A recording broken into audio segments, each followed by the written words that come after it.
coldest night of the year, two wealthy children drew their elderly mother into a raging storm. But a Navy SEAL and his K9 found her before she froze.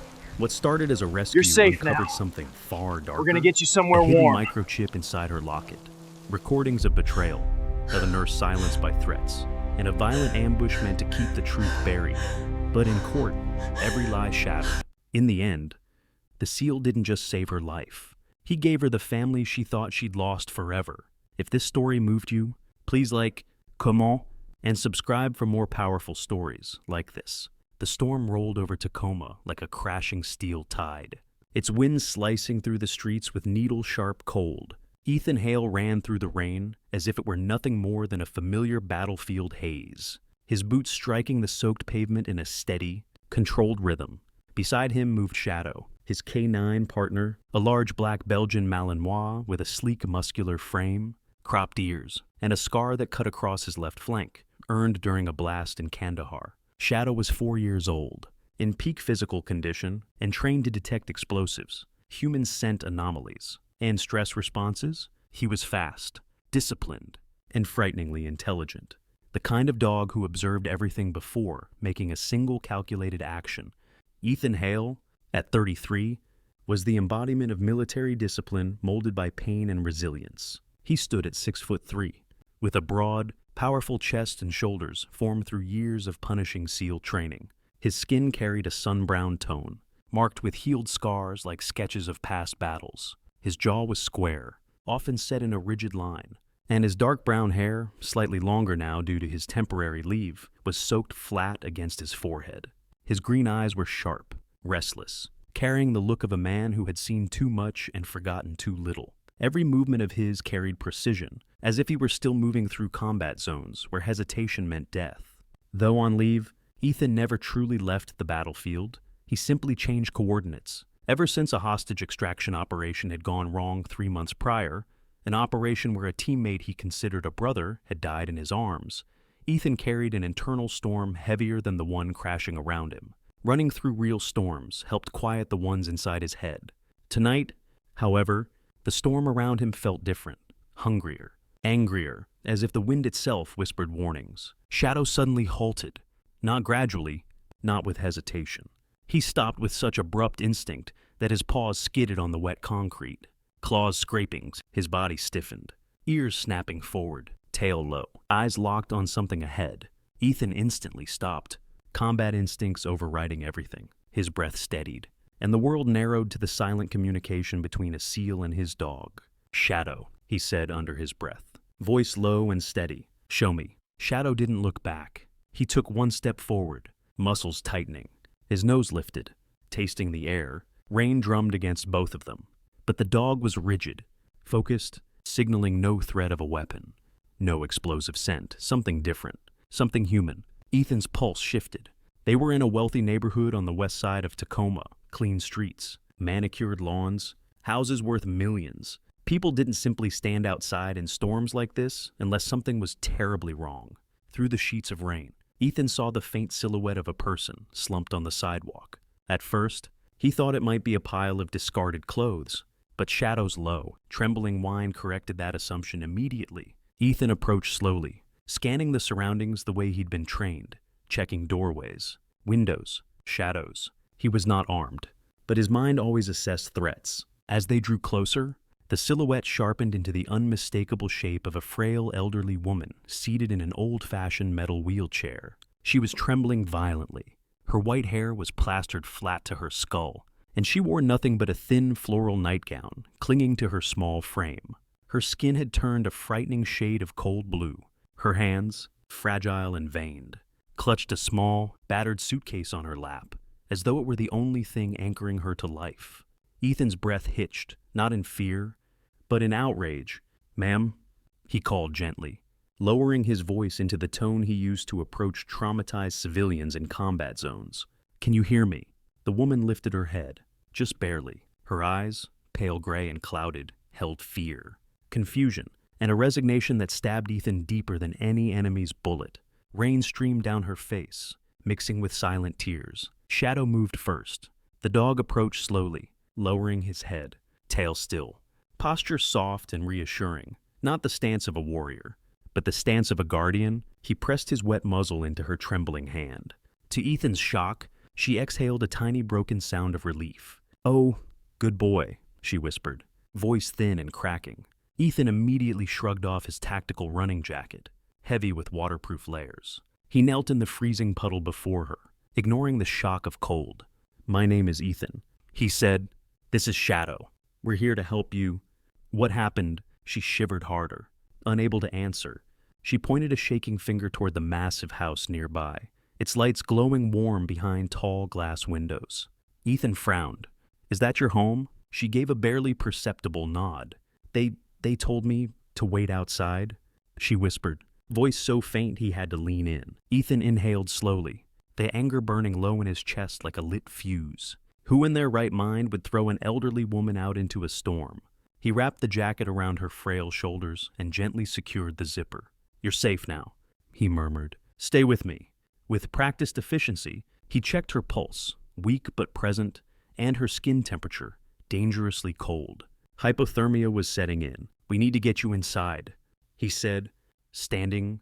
"Let's talk to whoever—" He didn't finish, because at that exact moment, the front door of the mansion swung open. A tall man in his early 40s stepped out, framed by warm interior light. He wore expensive silk loungewear, his sandy blonde hair neatly styled despite the storm. His face was round, soft, all lacking discipline, and his eyes were narrowed with irritation rather than concern. He spotted Ethan, Shadow, and the elderly woman, his expression twisted, not with guilt but with annoyance. "Oh, great," the man snapped. "Mother, are you trying to make a scene? We told you to stay put." Ethan straightened slowly. His height and physique alone brought an immediate shift in power dynamics. "Sir," he said, voice calm but edged with steel. "Is this your mother?" The man scoffed. "Unfortunately, yes. She's confused, always causing problems. My sister and I have tried everything." Another figure appeared behind him, a woman in her mid-30s, long brown hair pulled into a glossy ponytail. Her features were sharp, her lips thin with disdain. She clutched a phone as if it were a lifeline. "Oh, for heaven's sake," she said. "Mother, get inside before the neighbors think we're abusing you." Ethan felt a dark, dangerous stillness settle over him. Every instinct told him this wasn't neglect. This was cruelty, the kind he'd seen in war zones disguised behind wealth and fancy clothing. "She's freezing," Ethan said evenly. "She needs medical attention." "She's fine," the daughter snapped, just dramatic. Then, without stepping forward, the son tossed a plastic bag toward them. It landed in the mud. There, her medicine, and her things. If she wants them. Ethan didn't move. His jaw tightened, eyes sharpening with barely contained fury. Lorraine, the woman, let out a tiny sob. "Please," she whispered. "I didn't do anything wrong." Ethan turned his gaze back to the pair in the doorway. "You're leaving her out here. In this storm, she locked herself out." The daughter lied effortlessly. "She does that. You wouldn't understand. She's declining." Ethan's voice lowered. "She told me you told her to wait outside." A flash of fear crossed their faces. Shadow growled, a deep, resonant rumble. The siblings froze, retreating a half step into the safety of their home. Then the man hissed, "Go back inside." "Miranda." The door slammed shut, and Ethan heard a deadbolt click. The sound echoed like a verdict. Lorraine broke. Tears streamed silently as she whispered, "They locked me out. They really locked me out." Ethan took a slow, steadying breath. He had seen death. He had seen betrayal. He had seen cruelty in every corner of the world. But this, that a mother could be treated as disposable, cut him with an anger he hadn't felt in years. "Lorraine," he said gently, "you're not staying here another second." Her name seemed to ground her. She blinked up at him, searching his face for something. Strength, safety, maybe hope. Ethan lifted the battered suitcase. Shadow stood protective beside them. The storm raged on, but Ethan felt his purpose sharpening. "We're leaving," he said firmly. "I'm taking you somewhere safe." Lorraine trembled but nodded. Shadow pressed against her wheelchair, guiding her like a silent sentinel. As Ethan pushed her away from the house, he didn't look back. He didn't need to. His mission had already changed. He would protect this woman. He would uncover what happened, and he would make sure no one hurt her again. Ethan Hale pushed the door of his military apartment open with his shoulder while steadying Lorraine's wheelchair with one hand. The storm still raging in muffled roars outside as he stepped into the quiet, controlled order of his home. His apartment was Spartan but meticulously organized. Dark gray walls, a single sturdy couch, clean tiled floors, and a small kitchenette with everything lined up like tools in an armory. The air smelled faintly of cedar and boot polish, a scent he found grounding during the nights when sleep refused to come. Lorraine, shivering under his jacket, looked around with small, cautious eyes, her frail fingers clutching that old suitcase as if it were her last anchor to the world. Ethan noticed the way she scanned the room, not intrusive, not judgmental, but lost. Like someone who didn't know where she belonged anymore, Shadow trotted in after them, shaking rainwater from his coat, droplets flying across the floor. The dog's movements were smooth and confident, the way only a well-trained military K9 moved, steady, silent, controlled. At 4 years old, his body was lean and powerful, muscles rippling beneath short black fur, his amber eyes sharp and observant. He trotted straight to Lorraine, touching her knee gently with his nose as if assuring her she was safe.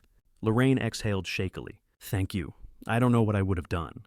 Ethan didn't let her finish. "You don't owe me anything," he said gently, wheeling her toward the couch. "Let's get you warm, get you stabilized. Then we'll figure the rest out."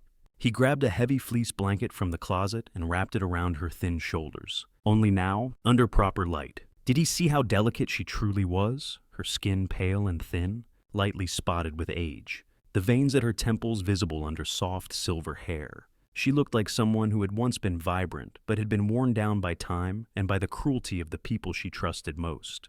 Her eyes were the saddest part, gentle, gray, filled with exhaustion and something deeper, something like betrayal. Ethan knew that look all too well.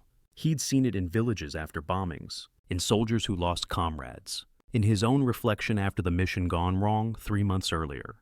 It was the gaze of someone who had been failed by the world. He heated water, made her a cup of ginger tea, and placed it on the small coffee table. Lorraine reached for it with trembling hands, and Ethan steadied the cup so she wouldn't spill. Her breath fogged softly against the rising steam. "I didn't think anyone would help me," she whispered, her voice thin but warming. "People don't stop these days." Ethan shook his head. Shadow did. "He stops for the right people." At the mention of his name, Shadow trotted over. "Zat," and pressed himself against Ethan's leg. The dog's presence seemed to comfort Lorraine, and she gently stroked his head, her fingers disappearing into his thick fur. After a few minutes, she seemed to regain a little strength, her voice gaining clarity. "Thank you, both of you." Ethan didn't smile, but his eyes softened. "We do what we can." For a moment, the room felt warmer, calmly, as if the storm outside had paused. Then Shadow froze, not in alert, but in focus, nose lifted slightly, ears pricked forward, posture rigid. Ethan tensed instantly, sensing the shift. "Shadow," he murmured. The dog moved toward Lorraine, not aggressively, curiously. Then he nudged at the old chain she wore around her neck. The locket, a tarnished oval piece of metal with delicate engravings, clearly decades old. Lorraine's hand reflexively covered it. "Oh, this," she breathed. "It belonged to my husband, Arthur." Ethan crouched beside her, studying the locket with a soldier's eye, Shadow's reacting to it. He usually doesn't do that unless something's off. Chemical residue, electronics, foreign materials. Lorraine blinked in surprise. "It's just a locket." Shadow nudged again, more insistent this time, letting out a low whine. Not distress, but alertness. Ethan knew that sound well. He had heard it on deployment countless times. "May I see it?" he asked carefully. Lorraine hesitated. Her fingers, thin and bird-like, touched the surface of the locket with shaky reverence. "Arthur gave it to me before he passed," she whispered. "He worked with military engineering for decades, always tinkering with little gadgets. But this," her voice trembled, "this is all I have left of him." Ethan softened his tone. "I won't harm it. I just need to check what Shadow's sensing." After a moment of mental struggle, she clasped the chain and lifted the locket over her head. Ethan took it gently in his palm. It was surprisingly heavy. He flipped it open. A tiny, worn photograph was inside, Lorraine young, laughing, with Arthur beside her, a man with kind eyes and solid shoulders. But Shadow wasn't reacting to the picture. He was staring at the hinge intently. Ethan used his thumb, pressing lightly against the metal. Nothing. Then he noticed a faint seam along the inner edge, something not part of standard craftsmanship. He reached for his tactical pen, crafted with a thin pry tool at one end, and slid it gently into the seam. With a soft click, a hidden compartment loosened. Lorraine gasped. Ethan carefully removed the tiny metallic chip concealed inside, no bigger than a pinky nail, a microchip. Ethan murmured, "Storage grad, military-level concealment." Lorraine's breath hitched. "Arthur, what did you do?" Ethan stood, placing the chip into a protected case he kept for classified flash drives. His mind raced. Arthur must have known something worth hiding, something worth protecting from his own family. "Lorraine," Ethan said quietly, "I need to see what's on this. Are you okay with that?" She nodded slowly, fear clouding her features. If Arthur hid it, he wanted someone to find it. Ethan hooked the case to his encrypted laptop and inserted the microchip. Shadow sat at his side, watching as if he understood the weight of the moment. The screen flickered, then displayed a folder of multiple audio and video files, each labeled by date. Most recent, only a month before Arthur's death. Lorraine clutched her blanket harder, knuckles whitening. He was still alive then. Ethan opened the first audio file. A voice, Arthur's weak, slurred. "Lorraine, if you're hearing this, it means something has gone wrong." Lorraine choked on a breath. Ethan paused it immediately and placed a steadying hand on her shoulder. "We don't have to listen all at once. You're safe. Shadow and I are here." Lorraine held her breath, then nodded. "Play it." Ethan hit play. Arthur's voice returned, strained but purposeful. "Your children, Lorraine, they are not who they pretend to be. They've been forging documents, pressuring me. They want full control of our assets. You must be careful." Lorraine covered her mouth. No, they wouldn't." Ethan let her speak, watching the storm inside her eyes intensify. She looked like a woman unraveling, her mind grasping at memories, comparing love to betrayal, hope to reality. The next audio clip was worse. Arthur whispering to someone, explaining that he believed his medication had been tampered with. Shadow let out a soft growl, not toward Lorraine, but toward the voices. The danger behind them. Ethan felt something dark coil inside him, the same cold fury he felt on the battlefield when innocents were exploited. "We need help," Ethan said firmly once the audio ended. "A lawyer? Someone experienced. Someone who understands both military cases and civilian corruption." He already knew who. Mia Ramirez, a lawyer who once served in JAG, now in private practice. They had crossed paths during an overseas investigation years ago. Back then, Mia had been one of the only people who treated Ethan like a human being instead of a weapon. She was sharp, fearless, relentless, and she knew how to dismantle powerful people hiding behind polished reputations.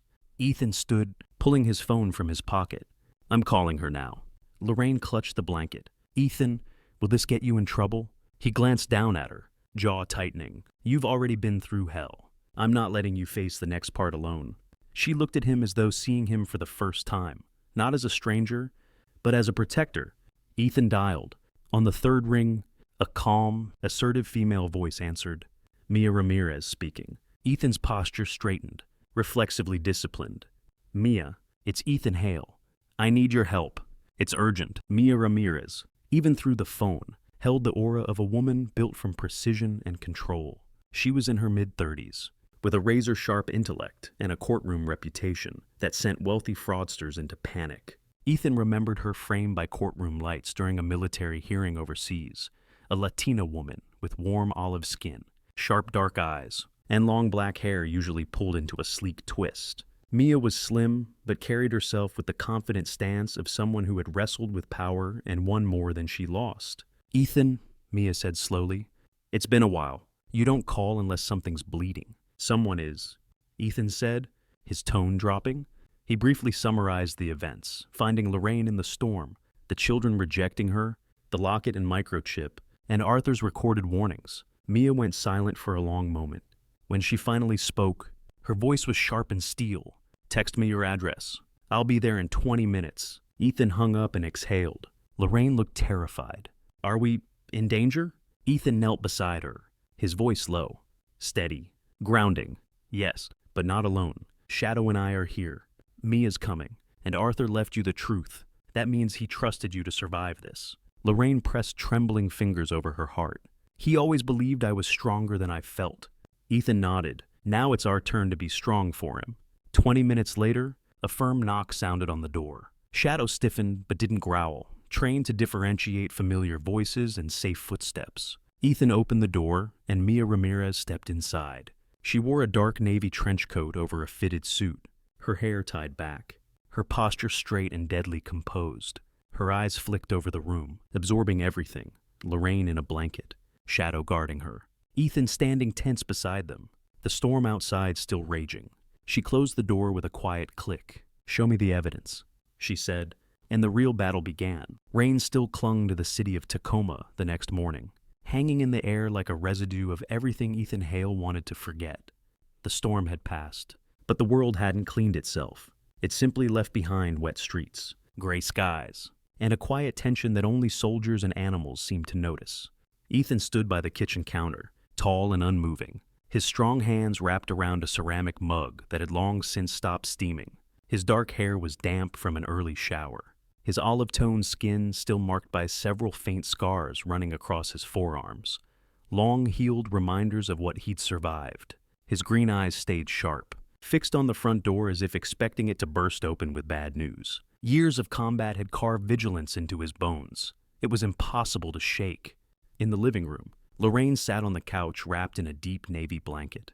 Her silver hair had been brushed neatly by Mia earlier, creating a sense of dignity she had been deprived of for too long. She looked fragile still, but her face carried a new mixture of dread and determination. As though Arthur's voice in the recordings hadn't just frightened her, it had awakened something inside her. Shadow lay at her feet, his large black form stretched protectively across the carpet, head resting on his paws but eyes open. Alert. Every sound outside made one ear twitch. The dog had slept wedged between Ethan's bed and the couch, refusing to leave either of them alone. Mia Ramirez stood beside the dining table, flipping through printed transcripts of the recordings. She wore a fitted charcoal blazer over a loose cream blouse, her long black hair tied back in a tight knot. Her dark eyes were sharp but tired. She'd arrived last night with the calm fury of someone who had spent years fighting corruption deeper than paper trails. Her warm bronze skin glowed faintly under the morning light, and she carried herself with an air of quiet authority that could tame any courtroom. "The microchip proves the children were forging documents," Mia said, tapping the paper with a pen. "But we need a medical witness, someone who saw the irregularities firsthand, someone who wasn't afraid to speak earlier." Lorraine swallowed hard, her delicate fingers twisting around the blanket. "There was one," she whispered. Helen Walsh. She took care of Arthur during the last month. Kind woman, tall, maybe mid-50s, strawberry blonde hair, tied in a braid. She always wore pink scrubs, said it made the patient smile. The memory seemed to soften Lorraine's expression for a moment before it tightened again with fear. Miranda fired her the same day. She questioned the medication. Mia looked at Ethan. "Then we find her." Ethan nodded. "Do you know where she might be working now?" Lorraine. Lorraine closed her eyes, thinking hard. "She told me she lived in a town outside the city, Maple Ridge. Said she sometimes worked part-time at a care home there before she took the private job." "Maple Ridge?" Mia repeated. "That's about an hour out.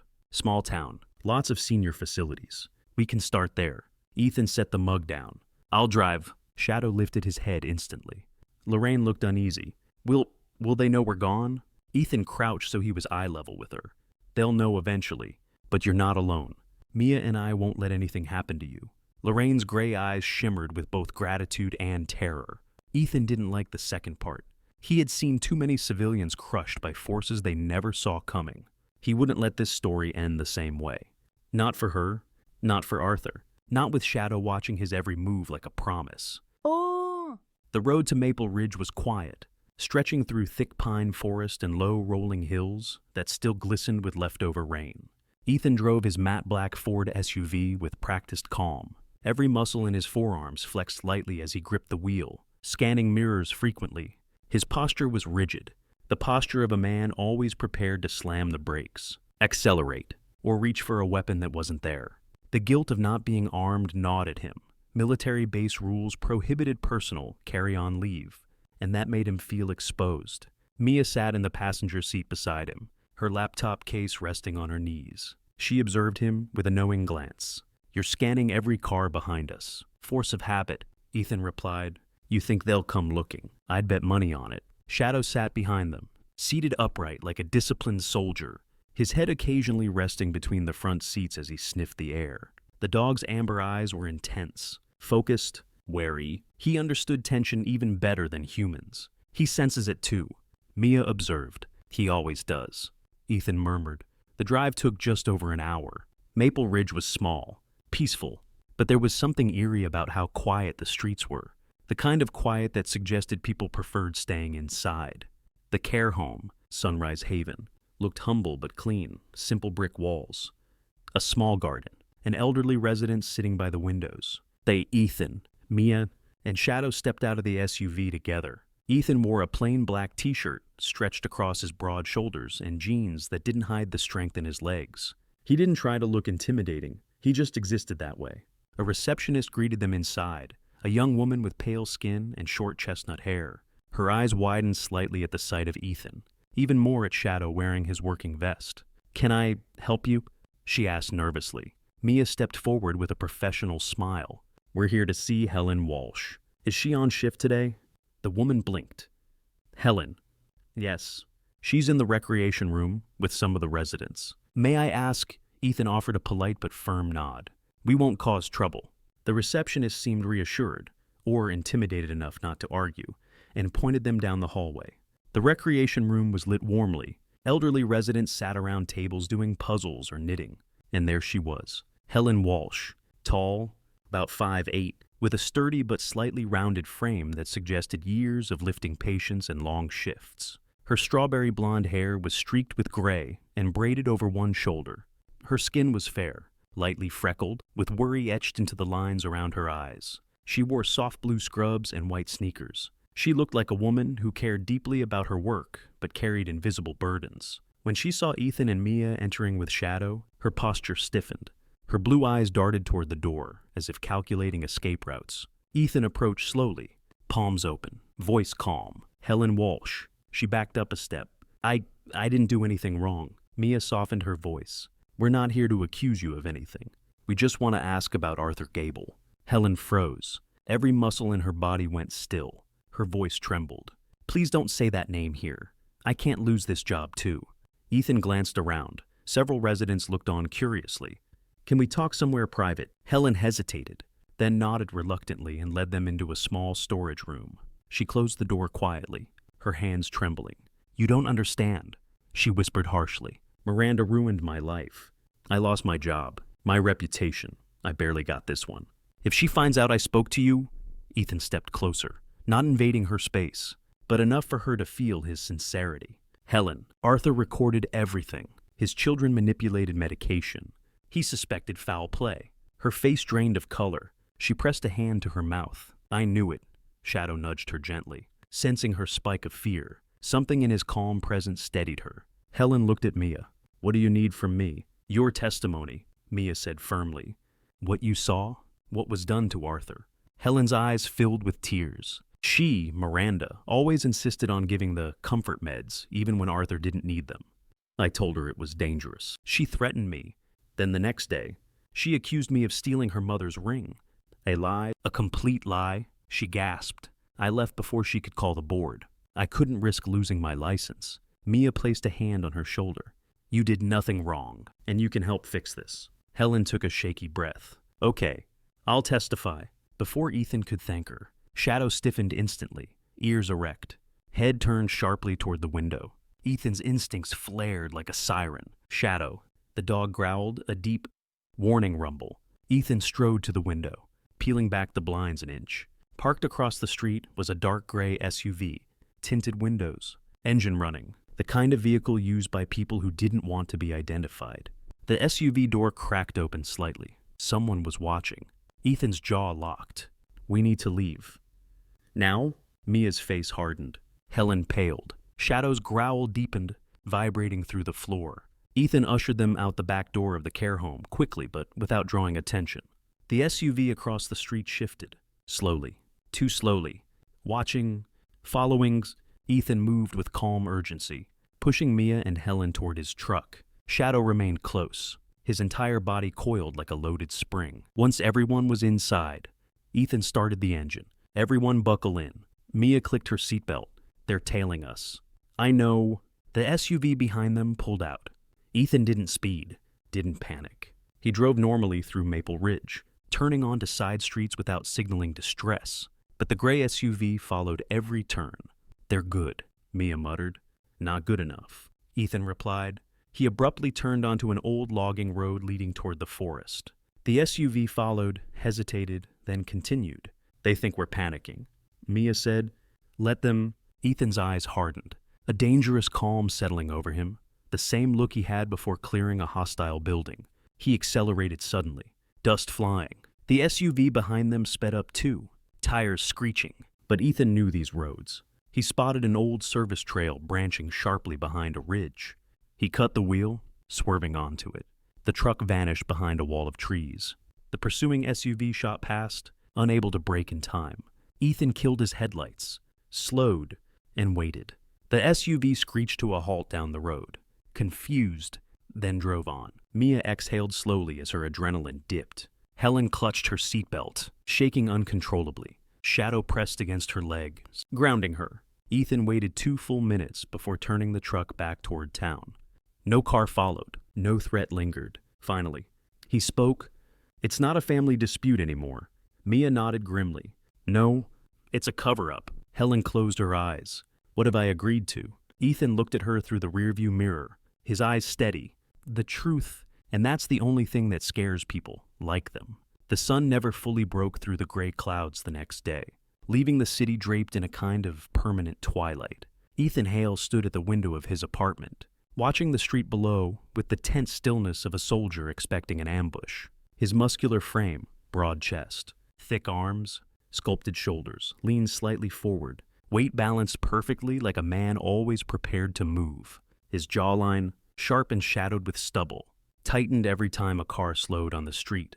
He didn't trust quiet mornings. Quiet mornings were when enemies liked to strike. Behind him, Lorraine sat at the dining table, hands wrapped around a steaming cup of tea. Her silver hair framed her thin, wrinkled face, and though she wore a soft beige sweater Mia had brought for her, she still shivered occasionally, as though fear itself kept her cold. But there was something new in her eyes. Resolve, a fragile, flickering strength. Shadow lay beside her chair, his sleek black body curled but alert, amber eyes tracking every movement. The dog seemed more protective than ever, especially after the SUV incident. He hadn't relaxed fully since. His ears twitched at the smallest noise. Mia Ramirez arrived shortly after noon. She strode into the apartment with her usual sharp confidence. Her tall, slim figure dressed in a fitted black blazer and gray slacks. Her dark eyes scanned the room in one sweeping motion, calculating, assessing, preparing. I filed the initial protective petition, she said, setting her leather briefcase on the table. But we need stronger evidence to secure full emergency protection. Helen's testimony helps, but the judge will want more than accusations. We need to show immediate danger.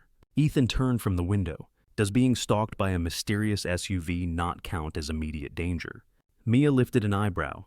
We need verifiable documentation, witness statements. Footage, if any, exists. Ethan scoffed. Funny how civilian law wants paperwork while bullets fly. This isn't the battlefield, Mia replied calmly. You can't neutralize the problem with force? Not here. Lorraine looked between them nervously. What should we do? Mia glanced at Ethan. For now, keep you safe and keep you seen. The more witnesses to your well-being, the harder it becomes for them to fabricate a narrative. Ethan frowned.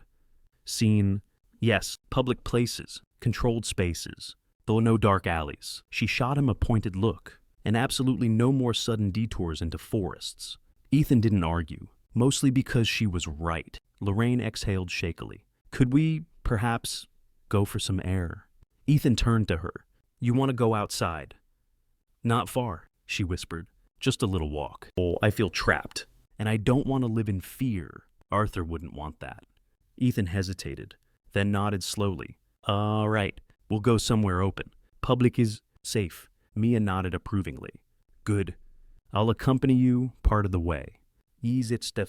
They chose a small urban park just 10 minutes from the apartment. Families often visited it. Children played by the fountain, and joggers circled the perimeter.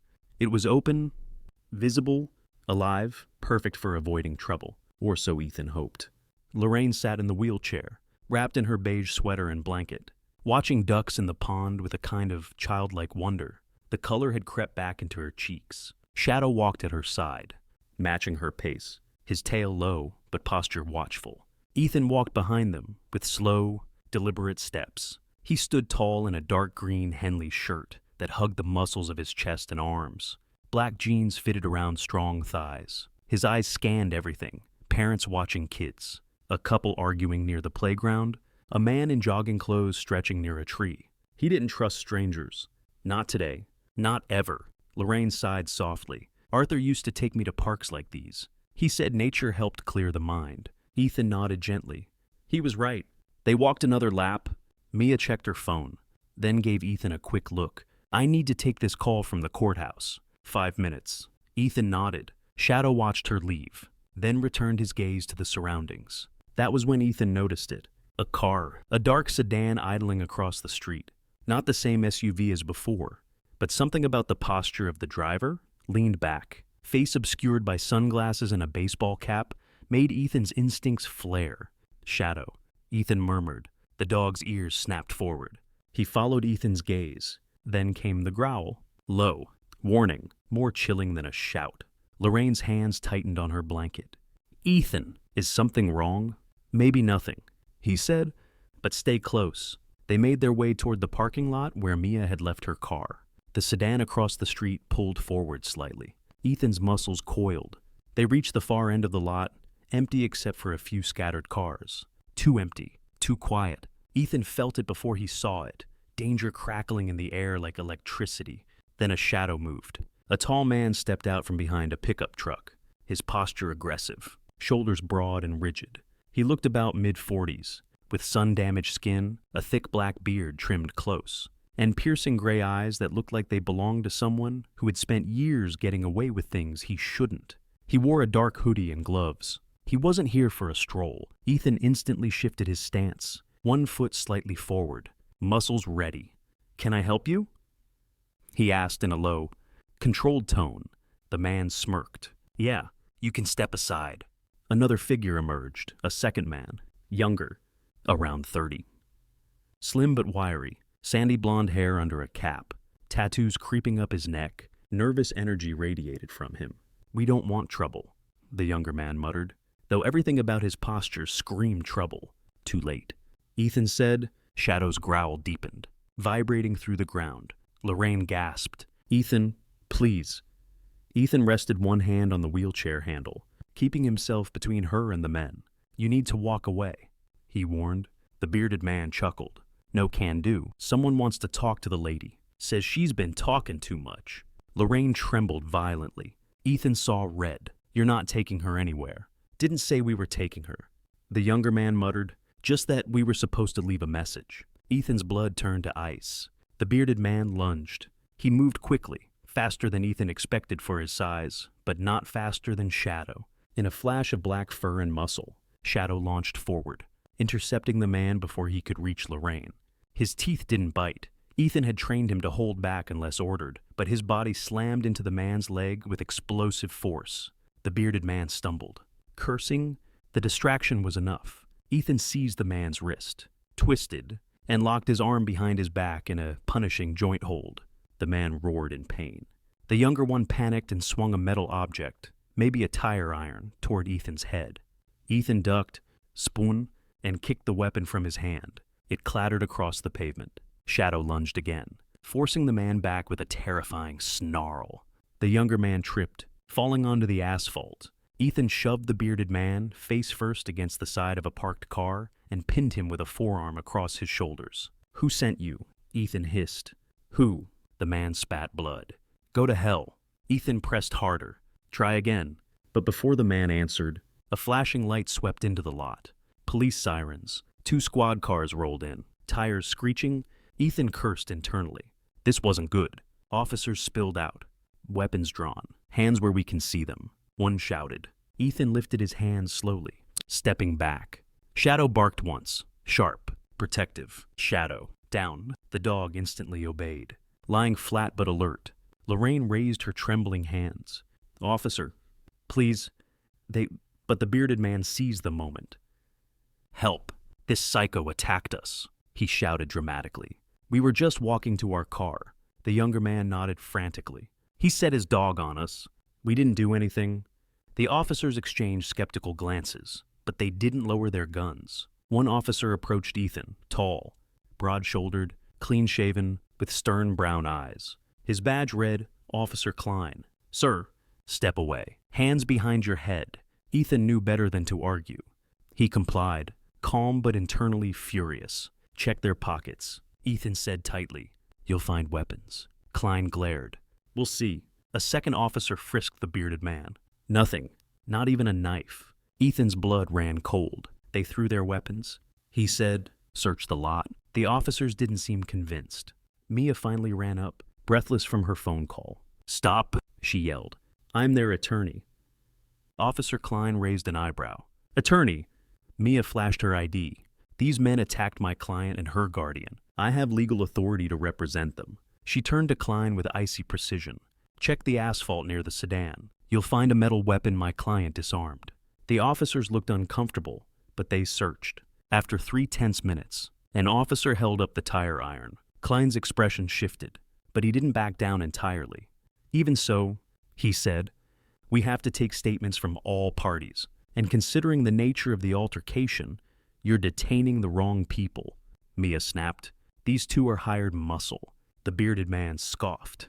Lady, you watch too many movies. Mia stepped closer. And you underestimate how fast I can tear apart your cover story in front of a judge. Ethan watched the exchange, jaw clenched. Lorraine silently cried in her wheelchair, hands shaking. Shadow nudged her gently, trying to soothe her. Eventually, after nearly half an hour of questioning, the officers let Ethan and Shadow go with a warning. The two attackers were merely cited for disorderly conduct, nothing more. A blatant miscarriage of justice. As the attackers smirked and walked free, Ethan's vision darkened. They'll try again, Ethan muttered. Mia nodded grimly, which is why I'm filing for emergency protection tonight. With everything we have, Lorraine whispered, voice cracking. I'm so sorry. I'm putting you all in danger. Ethan knelt in front of her, taking her frail hand in his strong, calloused one. Lorraine, the only ones in danger are the people who think they can hurt you. Shadow pressed his head gently to her lap. As if echoing the promise, Mia gathered her briefcase, determination blazing in her eyes. The courtroom will be the battlefield now, and we're going to win. Ethan stood slowly, shoulders tense, heart pounding with a soldier's readiness. He finally understood this wasn't just a legal fight. It was a war. The morning of the hearing began under a washed-out sky, pale and cloudless, the kind of morning that felt too quiet to be trusted. Ethan Hale stepped out of his truck with the steady, controlled movements of a man walking into combat. His broad shoulders stretched the fabric of his dark navy shirt, and every line of his body radiated discipline, chin high, back straight, gaze calculating. Shadow walked beside him in a black service dog vest, his sleek fur gleaming under the muted sunlight, his ears alert and tail low.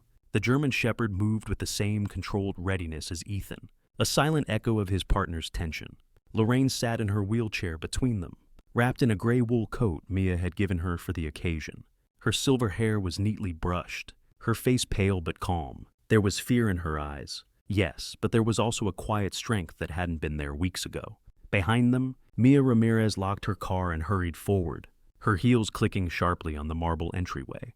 Mia looked razor-sharp this morning, fitted charcoal suit, crisp white shirt, hair in a severe twist, her dark eyes blazing with the focused aggression of a litigator ready to draw blood. Everyone ready?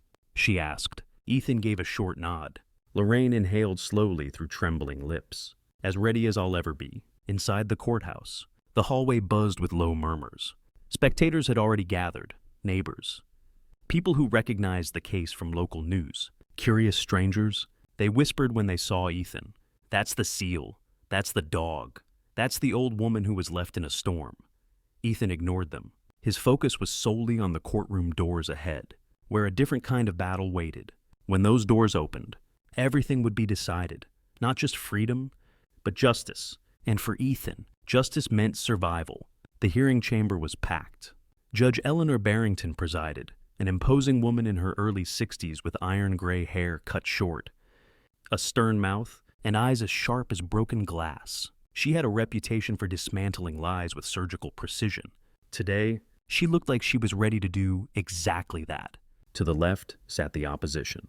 Lorraine's two adoptive children, Malcolm and Elisa. Malcolm wore a tailored navy suit, his blonde hair perfectly styled, his face arranged into an expression of wounded sorrow. Elise sat beside him in a black dress and pearl earrings, her auburn hair curled neatly, her lips trembling theatrically as if she were moments away from tears. Their attorney, Richard Hollings, a tall, immaculately dressed man in his 50s, stood behind them. He was broad-shouldered, tanned, with perfectly sculpted hair and a polished arrogance that suggested no case had ever slipped from his grasp.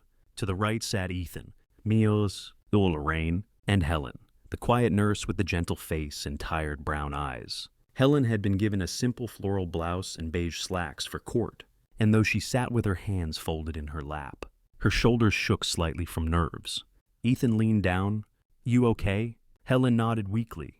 "I want to do what's right. Mr. Hale, I just never imagined things would go this far. Because people like Malcolm and Elise don't expect to be challenged," Mia murmured. "But they will be." Judge Barrington struck the gavel. "This emergency hearing is now in session.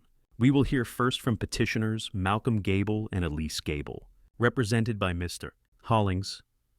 Hollings stood with a smooth, practiced smile. "Thank you, Your Honor. This is a tragic situation of elder confusion, manipulation, and emotional exploitation. My clients, loving, responsible adult children, have been falsely vilified after discovering their mother had been taken from her home by a man with no legal authority, no relation to her, and a documented history of combat trauma." Ethan stiffened but said nothing. Hollings continued dramatically. "This man, this Navy SEAL, inserted himself into Mrs. Gable's life, moved her across the city, and cut off all communication with her family. This is not heroism, Your Honor. This is emotional kidnapping." Elise dabbed her dry eyes with a tissue. Malcolm leaned forward. "We're just trying to help our mother," he said, voice quivering. "She's confused. She's scared. And she doesn't know what she's saying." Lorraine straightened in her chair. Mia whispered, "Not yet." Judge Barrington nodded. "Ms. Ramirez, your response." Mia rose like a blade. "Your Honor, the only people manipulating anyone, emotionally or otherwise, are sitting across the aisle." Hollings snorted. "Objection. Overruled." Judge Barrington snapped. "Proceed." Mia stepped forward. "Mrs. Lorraine Gable is not confused. She is not unstable. She was abandoned and left in a freezing storm while her children locked the door behind her. We have evidence. We have witnesses. And we have recordings." A murmur rippled through the room. Hollings stiffened. Ethan noticed Malcolm pale. Elise's fingers dug into her purse. Mia lifted a small binder. "I call Mrs. Lorraine Gable to testify." Lorraine's hands trembled as she was sworn in, but when she looked at Malcolm and Elise, something hardened inside her. "Mrs. Gable," Mia began, "did you leave your home willingly the night you were found by Mr. Hale?" "No," Lorraine said, voice cracking. I was told to leave. Malcolm said I was a burden. Elise told me I was ruining their lives." A gasp echoed from someone in the gallery. Hollings shot to his feet. "Objection. Hearsay. She is testifying about direct statements made to her." Mia snapped. "Overruled." Judge Barrington ruled, "Continue." Lorraine swallowed. "They put my belongings in the driveway. They locked the door. I begged them to let me back in. They wouldn't." Elise whispered harshly. "She's lying." Lorraine's voice rose unexpectedly strong. "I am not lying. You left me to die." Ethan felt his chest tighten. Lorraine's hands shook violently. Shadow nudged her leg, grounding her. Mia placed a steady hand on her shoulder. "Mrs. Gable, you're safe now. You did well." Hollings stood. "Mrs. Gable is elderly and confused. She's emotional, clearly unstable." Mia's voice cut through the air like a whip. "Then let's move to factual evidence. Shall we?" She turned to the judge. "I call Nurse Helen Morrow." Helen walked to the stand, trembling slightly. Ethan saw Malcolm narrow his eyes, calculating. Elise glared at her with icy hatred. "Ms. Morrow," Mia said gently. Can you tell the court your role in Arthur Gable's care? Helen took a deep breath. I was his home care nurse. I monitored his medication. Were you fired during his final weeks? Yes. Why? Because I refused to overmedicate him. Helen said. Elise insisted he needed more comfort meds, even though his vitals were stable. When I refused, she told me she would take care of it herself. Gasps erupted throughout the courtroom. Hollings jumped up. Objection. Speculation. Overruled, Judge Barrington said, voice icy. Missed. Morrow is testifying to direct threats. Continue. Mia nodded. Did you later receive a threatening voicemail? Helen shakily pulled a phone from her bag. Yes. Mia tapped a button on her laptop. The courtroom speakers crackled. Then Elise's voice filled the chamber. You stay quiet. You stay out of it. And maybe you'll keep your job. The room exploded with murmurs. Elise's face drained of blood. Malcolm visibly flinched. Hollings nearly dropped his pen. Judge Barrington's expression darkened. Sit down, Mr. Hollings, she said before he could object. Miss Ramirez. Continue. Mia took a deep breath. Your Honor. The next evidence involves a microchip recovered from a locket belonging to Mrs. Gable. The court previously allowed a forensic odor detection demonstration by Shadow, Mr. Hale's military K-9 partner. The judge nodded. It was reviewed. The microchip contains audio files recorded by Arthur Gable before his death. With the court's permission, we would like to play the final recording. Hollings shot up. Objection. Denied, the judge said coldly. Play it. Mia tapped the screen. Arthur's weak, raspy voice filled the courtroom speakers. Then came Malcolm's whisper. He's drugged. It's fine. Elise's voice, just increase the dose. The hospice nurse won't know. Malcolm, he just needs to make a mark. Help him with his hand. Elise, it's done. The courtroom fell into dead, suffocating silence, then chaos. People in the gallery gasped. A woman covered her mouth. A man muttered, My God. Malcolm and Elise stared at the table, faces white as bone. Hollings looked as though someone had stabbed him through the chest. Judge Barrington breathed out slowly through her nose, the controlled breathing of a woman containing volcanic fury. She struck her gavel so hard the crack echoed like thunder. Enough. She leaned forward. I have heard enough lies, enough manipulation, and enough cruelty to fill volumes. I will now render my decision. Ethan felt Lorraine clutch his sleeve. Mia stood straighter. Shadow's ears perked. Judge Barrington's voice rang across the chamber. The petition by Malcolm Gable and Elise Gable for guardianship is denied with prejudice. Elise sobbed. Malcolm's jaw clenched in stone silence. Effective immediately. Both petitioners are barred from approaching Mrs. Lorraine Gable within 200 yards. A permanent restraining order is issued. Hollings covered his face with both hands. Judge Barrington continued. Guardianship of Mrs. Gable will be temporarily granted to Mr. Ethan Hale, pending her full physical and emotional recovery. Lorraine gasped softly. Ethan placed a steady hand on her shoulder. Finally, the judge said, I am referring all evidence, including audio files, nurse testimony, and witness statements, to the district attorney for immediate criminal investigation into the death of Arthur Gable. Her gavel struck once more. This court is adjourned. The battle was over. Weeks later, with the investigation underway and Malcolm and Elise awaiting charges, life began to settle into something softer, something almost peaceful. Lorraine moved into a modest cottage near the naval base. Its small garden filled with flowers. Ethan planted himself on weekends. Shadow had unofficially declared himself her guardian. He trotted beside her throughout the house, slept at her feet, and nudged her gently whenever she grew anxious. Lorraine laughed more now, soft. Warm laughter Ethan found himself cherishing.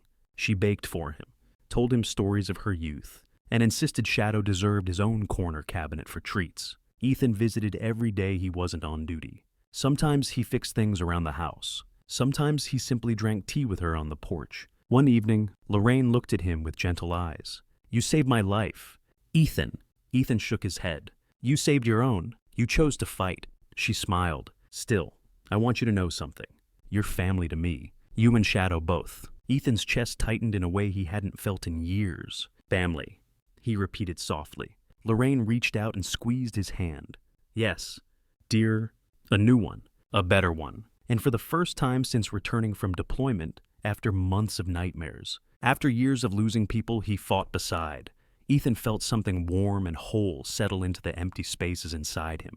Something like belonging, something like peace. Shadow bumped his leg and huffed as if agreeing. Ethan laughed softly. "Yeah, buddy," he murmured, ruffling the dog's fur. "We finally made it home." Sometimes, the greatest miracles don't come with thunder or blinding light. Sometimes, they arrive quietly, in the form of a brave soldier who refuses to walk away, a loyal dog who stands between danger and the innocent, or the simple courage of an elderly woman who chooses to keep fighting even when the world gives up on her. Life teaches us that not all families are written in blood. Some are written in sacrifice, compassion, and the small everyday choices that reveal who we truly are. And sometimes, God sends protectors, human or canine, exactly when we need them most. If this story touched your heart, if it reminded you that hope can rise even from the darkest night, we invite you to share this video with someone who needs encouragement today. Leave a comment below and tell us what part moved you the most. Your words may inspire someone else who's struggling. And if you'd like more stories of courage, miracles, and unexpected heroes, make sure to subscribe, and join our growing community. We pray that God blesses you, watches over your family, and surrounds you with people and loyal angels like Shadow, who will protect you in your own time of need. If you believe that light always triumphs over darkness, type Amen in the comments below. God bless you.